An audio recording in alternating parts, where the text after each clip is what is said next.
भक्त का नाम है मरार भक्त। कोई तुमसे कहे किसी और वाले महाराज जी ने कह दिया कि लाइट से टार्च, मोबाइल की टार्च से ही आरती कर लो, तो उनको जवाब दे सकते हो। मरार भक्त शिव भक्त था, मन में मंदिर बन गया। पंडित जी के पास गया, प्राण प्रतिष्ठा की मुहूर्त दे दो। पंडित जी ने कहा तूने मंदिर का बना लिया? मेरे मन में बना लिया।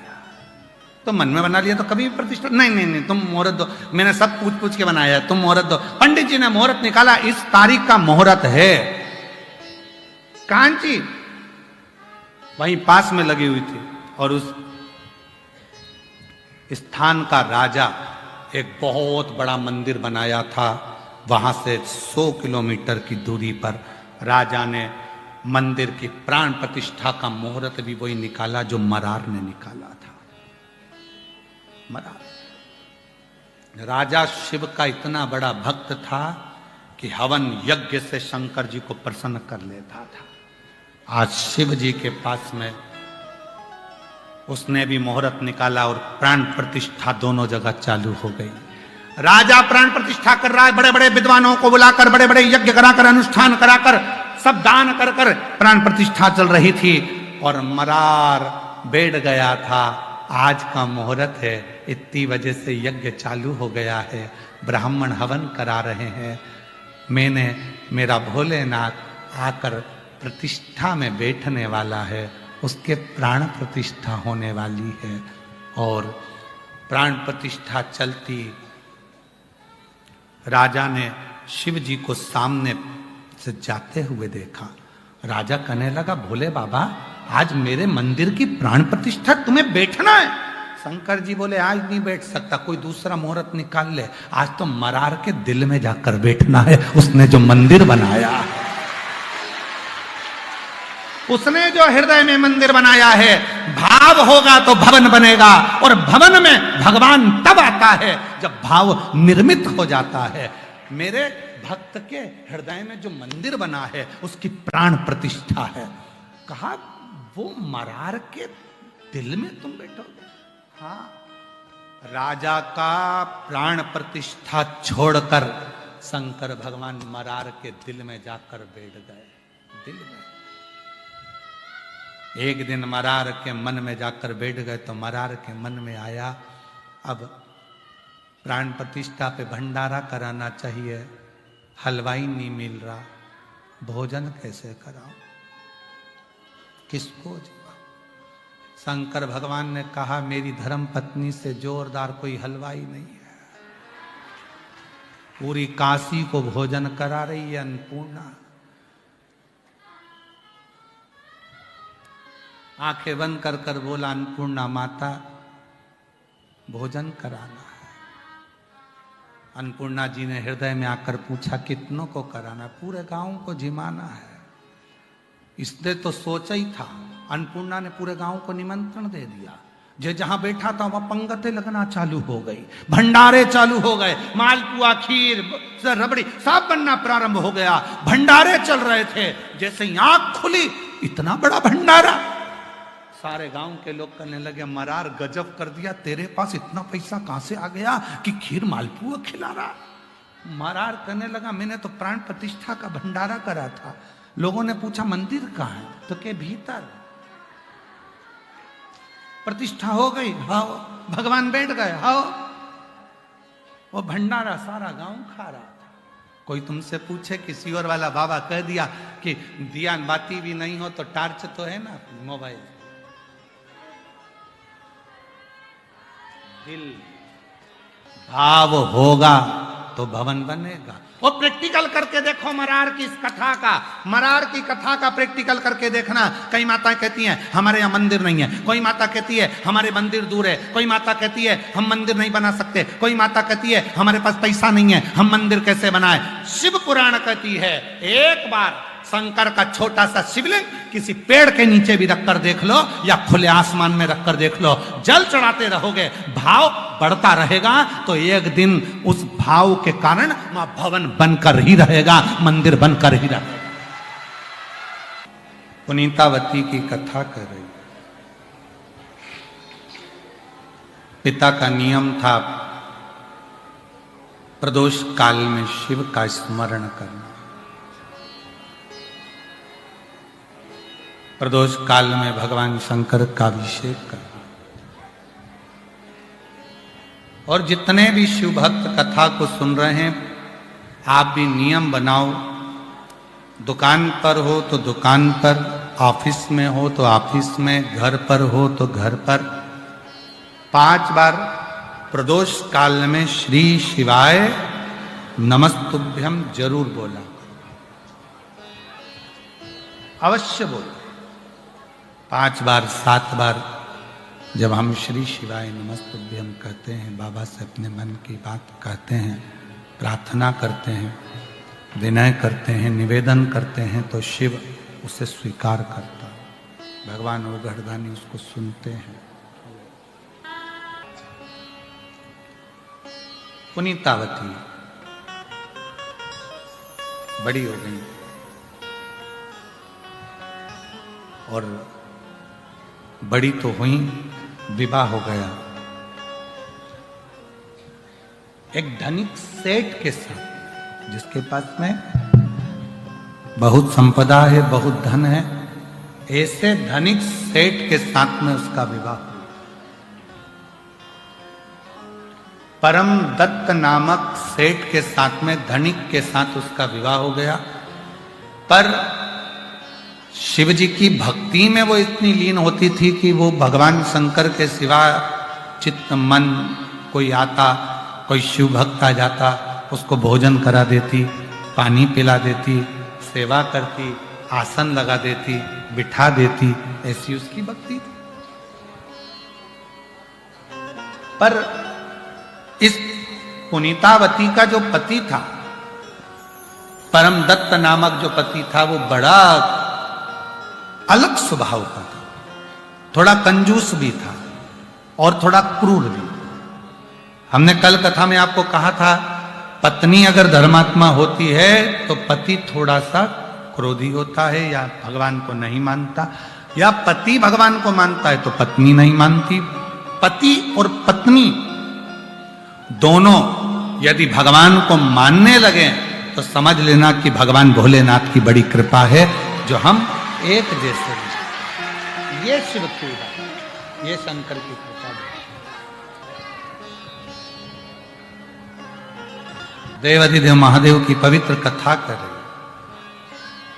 पुनीतावती का पति भगवान को कम मानता था, दान धर्म कम करता था, पुण्य कम करता था, पर पुनीतावती भगवान की सेवा में लगी रहती थी। कोई आए तो भूखा ना, कोई भी आए वो भूखा ना। ये पुनीतावती के जीवन का एक लक्ष्य था, जीवन का एक सुख था। और पुनीतावती उसी पर चलती थी, जो पिता ने मार्ग बताया था, जो पिता ने बताया था, उसी पर पुनीतावती चलती, उसी पर चलती। पुनीतावती उसी पथ पर चल रही है जिस पथ पर उसके पिता ने उसको मार्ग दिया था, पिता ने जो बताया था, उसी पथ पर चल। कभी कभी ऐसा होता है। एक सेठ जी थे, बहुत कंजूस थे, और उनकी पत्नी इतनी धर्मात्मा थी कि हर अमावस्या पे पंडित जी का भोजन कराती थी। और पंडित भोजन करने आता तो सेठ जी अंदर से कुड़ कुड़ के मर जाते थे। एक दिन सेठ जी ने देखा कि कल अमावस्या है, पत्नी फिर पंडित जी को बुलाएगी, भोजन कराएगी, दक्षिणा देगी, और पंडित जी ऐसे कि खाते भी खूब और ले जाते भी खूब। सेठ जी ने अपनी पत्नी से कहा, सुनो, कल अमावस्या है, पंडित जी को निमंत्रण तुम मत देना, पंडित मैं ढूंढूंगा, मैं बताऊंगा किस पंडित को भोजन कराना है, और पंडित आएगा और वो भोजन करके जाएगा। पत्नी इतनी खुश हुई, 40 साल शादी के हो गए, जिंदगी में पहली बार पंडित ये बुला रहे। भगवान ने कृपा कर दी जो ये पंडित बुला रहे, नहीं तो मेरे को बुलाना पड़ता था, ये तो भगा देते थे। सेठ जी गए पंडित ढूंढने के लिए। एक गांव में पहुंचे तो पंडित जी के दरवाजा बजाया। पंडित जी हैं? हाँ साहब। पंडित जी को देखकर हाथ जोड़कर पूछे, क्यों महाराज जी, कितना खाते हो? पंडित जी बोले, 10-12 पूड़ी। भुजिया, 20 कटोरी खीर, 10-12 गुलाब जामुन और खोपरा पाक होगा तो आधा किलो। सेठ जी वापिस चले गए, रहने दो महाराज तुम यहीं अच्छे। दूसरे गांव गए तो उन्होंने भी ऐसे बताया। एक गांव में एक पंडित जी मिले, बड़े दुबले पतरे से, तन पर गमछा पिछोड़ा। पहुंच गए, पंडित जी कितना खाते हो? पंडित जी बोले शरीर देख लो, ऐसा सर। फिर भी कितना खाते? 2 रोटी बिना घी की।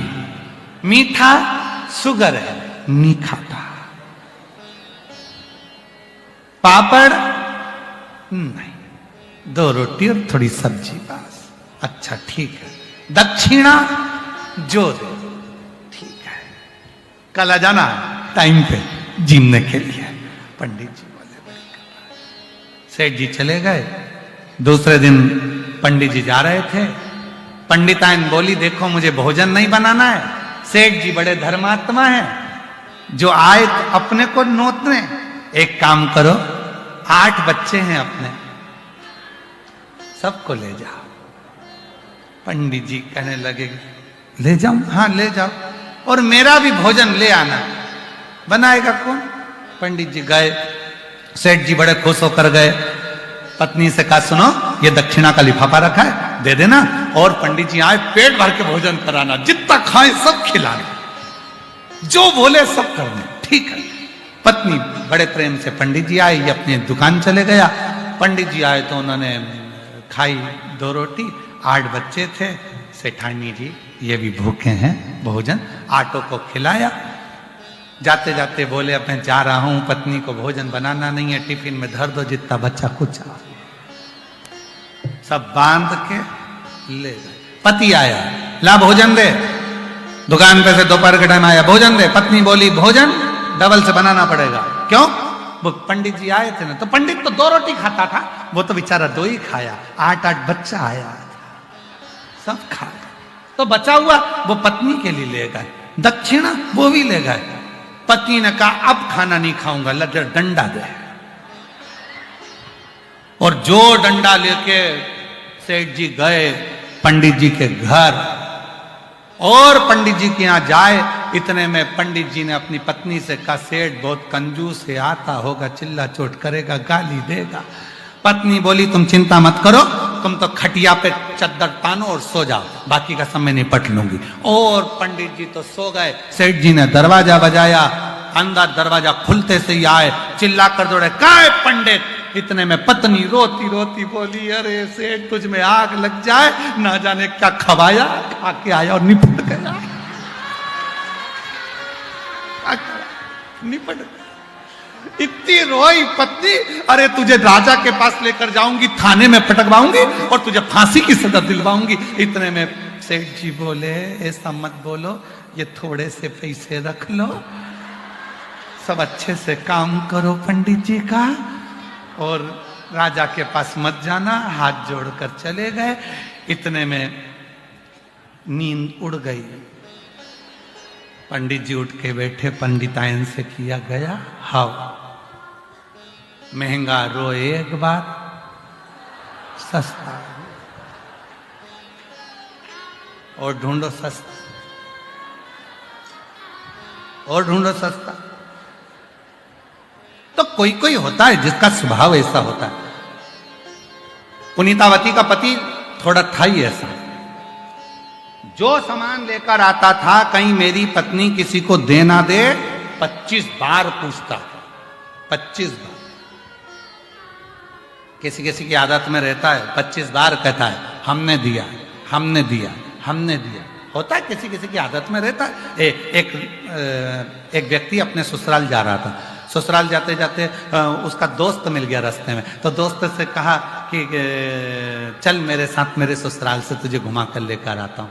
ससुराल मैं नहीं जा रहा। अरे चल तो सही। अरे मेरे पास कपड़े नहीं है, कुर्ता तो पहना है ना, कोई बात नहीं, मैं तुझे नया पजामा दे दूंगा, तू टेंशन मत ले, मेरे साथ चल। उसको ससुराल ले गया। ससुराल ले गया तो ससुराल में गया तो साले जी ने, साली ने, सब ने पूछा जीजा जी कैसे हो? बढ़िया। सब बढ़िया हो? हाँ। सब आनंद में हो? हाँ। जीजा जी को चाय पिलाई, साथ वाले को चाय पिलाई, फिर पूछा जीजा जी ये कौन है? तो कहा मेरा दोस्त है, मैं आ रहा था। तो बोला कहाँ जा रहे हो? ससुराल। तो बोला मैं भी चलूं। खुद लेके आया। और अब क्या कह रहा? ये कह रहा था बहुत अच्छा, इतना बढ़िया दोस्त है।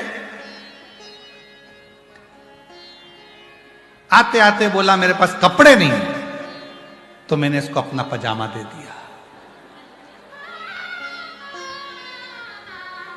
दोस्त ने हाथ पकड़ा दोस्त का, ले गया कमरे में। ये क्यों बोला तूने कि पजामा दे दिया? अकल नहीं है?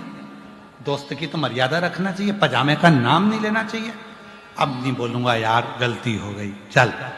इतने में मौसी सास आ गई। जी अब बेटा दामाद तुमको तो लाला जी हमारे घर भोजन करने आना पड़ेगा। लाला जी चले गए शाम को भोजन करने, दोस्त को भी ले गए और दोस्त भोजन कर रहा था। इतने में मौसी सास ने पूछ लिया लाला जी ये कौन है? मेरा दोस्त है, आ रहा था, इसलिए आया साथ में। बोला चलो मैं भी चलता हूं।